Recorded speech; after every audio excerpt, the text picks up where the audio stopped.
I'm Ray Woosley, President and Medical Director of the Arizona CERT, a nonprofit that is focused on the safe use of medicines. My goal for the next few minutes will be to discuss with you precision prescribing and the emerging role of clinical decision support systems. I'll first describe the hospital-based system that we've developed to operate within the electronic medical record for a major health system of 29 hospitals. I'll then summarize what we've learned from this experience and describe a new decision support program, MedSafety Scan, that can be customized for any clinical environment. But first, I'd like to review with you a clinical case, a real patient's experience that I believe demonstrates the need for clinical decision support systems. A 33-year-old male was admitted to the hospital intensive care unit for treatment of endocarditis. He had heart failure, sepsis, nausea and emesis, and hypokalemia. He was taking furosemide for his heart failure, ondansetron for nausea, and hydroxychloroquine for his endocarditis. Because of worsening symptoms, his physicians ordered ciprofloxacin to augment his therapy for endocarditis. This is the patient's electrocardiogram shortly after admission and before the ciprofloxacin was ordered. The automated ECG analysis reported that the patient's QTc, corrected by the Fredericia formula, was 530 milliseconds. This clearly exceeds the upper limit of normal for males, 450 for this person, and is also above 500 milliseconds, a level that requires immediate attention. Note that the list of diagnoses suggested by the ECG machine did not include prolonged QTc, and it wasn't recognized by his care team. The next day, the ICU monitor detected these bursts of arrhythmia. These are clearly diagnostic of the syndrome of Torsades de Pointe.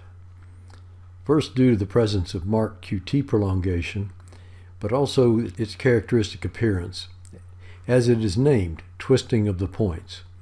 You can see the R waves go up, then down, then up again, repeating this twisting pattern until the rhythm degenerates into ventricular fibrillation and the patient loses consciousness.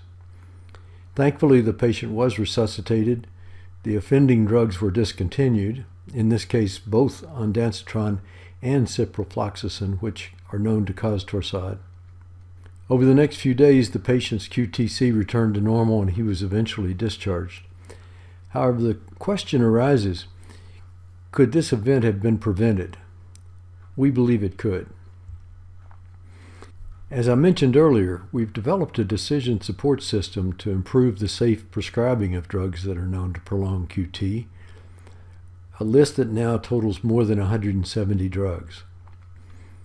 This is a schematic of the system we've developed.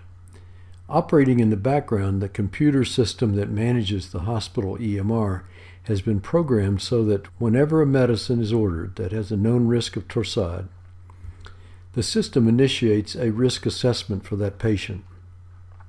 This includes a drug risk assessment in which all of the patient's medicines are screened to identify those with a known risk of torsade. This is done by searching the list of drugs that's maintained by the Arizona CERT at its website, crediblemeds.org. The system also does a patient risk assessment by extracting clinical data from the patient's EMR to identify clinical factors that are known to increase the risk of torsade. We'll look at these and why they were selected in a second. The results of these two analyses are integrated by the computer, and it then calculates the patient's overall torsade risk score. If the number exceeds a preset threshold that has been shown to identify the highest risk population, an advisory is created and sent immediately to the ordering physician.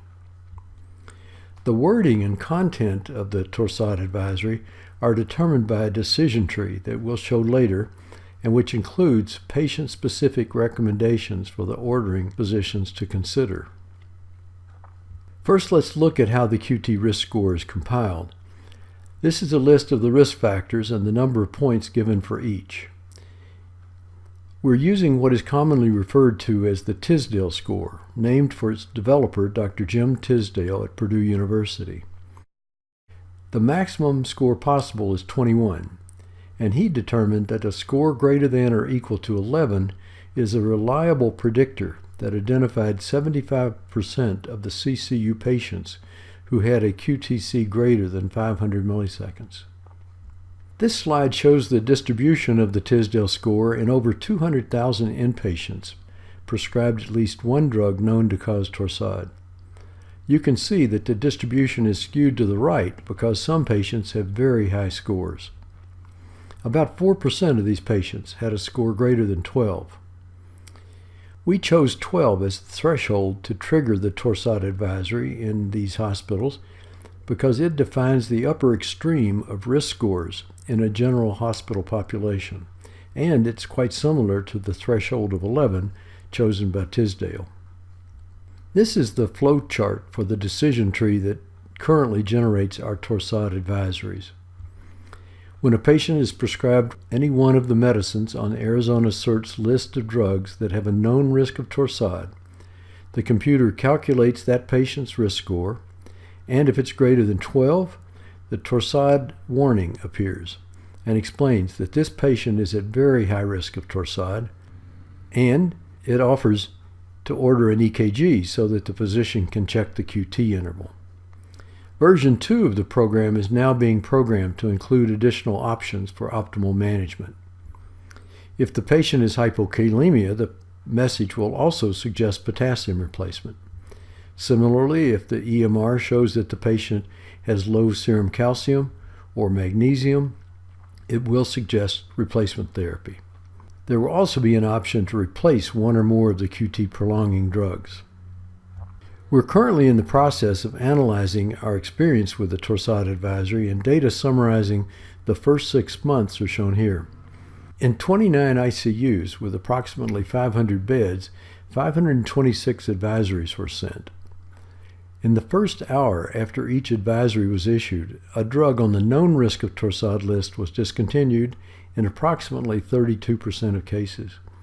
An ECG was ordered in 17%, and electrolytes were ordered in 4%. Overall, some action that we considered to be positive occurred in the first hour after 45% of the advisories had been sent. This is 2 to 4 times more than any system previously described. We now want to determine if these changes in medical practice actually result in improved clinical outcomes. Returning to our patient, this slide shows that if the event occurred today, MedSafety Scan would calculate a QT risk score of 17, with points assigned due to furosemide, the loop diuretic, a QTc that's greater than 450, and for the medicines with a known risk of torsade. Also, notice the asterisk and the footnote, which points out that the Tisdale scoring system doesn't take into consideration the metabolic drug interaction that we know occurs between ondansetron and ciprofloxacin. We'll return to how we're addressing this in a few minutes. So from our experience with the Torsades advisory operating in the ICUs, we have reached the following conclusions.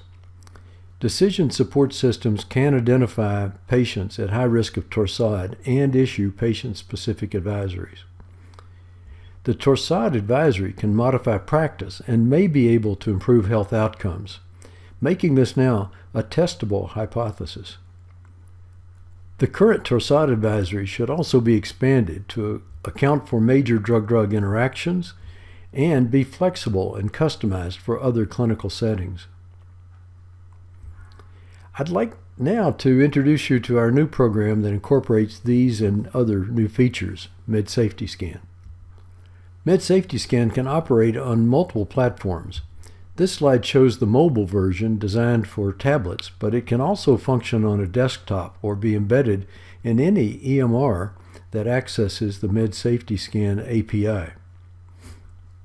The operator first completes the clinical profile, entering the patient's unique identifier and clinical parameters selected from those that are relevant for the patient's clinical setting. Next, the operator inputs the patient's medications. The preset list shown here includes the medicines most commonly used, and each can be selected with a click. Drugs not on this preset list can be entered by the keyboard, and that process is enhanced by spell check and autocomplete.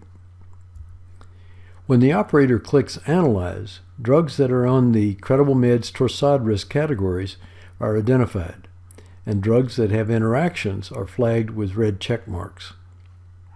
Also, decision support advisories are displayed, including the patient's QT risk score and the number of major interactions that were detected. If the operator wants to see more, they can click on any of the buttons labeled Details. Next, the operator can select their management plan and click Save to create a PDF report that can be emailed or securely stored for later review. Let's examine how MedSafety Scan would have performed with the clinical case we presented a few minutes ago. First, I should point out that we are now showing MedSafety Scan's default configuration that is customized for a general medical population. This slide shows the risk factors and the weighting we've given each, for a maximum possible score of 39. In addition to most of the Tisdale risk factors, we've added points to account for drug-drug interactions that increase risk because they cause increased blood levels of those drugs that have a known risk of torsade. MedSafety Scan's drug interaction detection program reports only those specifically mentioned in the FDA-approved label and those recommended by Medicare. It does not report potential interactions that are purely theoretical. The default configuration also adds points for each of several major cardiac diagnoses. As you can see, using this default scoring system, our clinical case would have had a risk score of 17. We're now in the process of capturing data to test and validate this and other risk scores in multiple clinical settings. Evidence suggests that the overall risk score will vary because some risk factors contribute more than others in each setting. MedSafety Scan users can choose to utilize the default configuration, construct their own, or select from any one of 5 QT risk scoring systems that have been validated and described in the medical literature. So let's see what advice MedSafety Scan would give to those caring for the clinical case we just considered. He was 33 at the time. He had heart failure. His QT was markedly prolonged and greater than 500, the threshold that signals an immediate risk of torsade. He had hypokalemia. We next enter his list of drugs, and the system informs us that 2 of the drugs are on the known risk of torsade list. 2 are on the list associated with torsade risk under certain conditions, and all 4 have a red check mark indicating major drug-drug interactions. We now click on Analyze, and you see that the patient's QT risk score is 19. There are 5 major drug-drug interactions and at least 2 P450 transporter interactions. Here I've enlarged the recommendation, which reads, High risk of torsade. Suggest obtaining an ECG to check the QT and correcting hypokalemia before administering ciprofloxacin or ondansetron due to their known risk of torsade. If we wish to see the list of factors that contributed to the patient's QT risk score, simply click on the Details box next to the score. Also, we recall that there are interactions to be considered, and by again clicking on the Details box, a list of those with the highest severity is displayed, with the option to show all those detected if you wish. So to conclude, I'd like to summarize the features of MedSafety Scan. It can be customized to identify high-risk patients in any clinical environment. It has a no-clutter display that's easy to navigate. It has facilitated data entry with preset lists of drugs to choose from, or key entry that offers autocomplete and spell check. Drug-drug interactions reported by MedSafety Scan are only those that are clinically relevant and based only on Medicare and FDA label recommendations. The drug interaction notifications are tiered by severity to prevent alert fatigue. It informs the user when drug combinations are contraindicated in the drug label. It presents logical options for decision-making, such as check the EKG and measure the QT interval. And it can support clinical research applications, reducing workload and improving protocol compliance. So we thank you for your interest in MedSafety Scan, and we'd be glad to answer any questions you might have.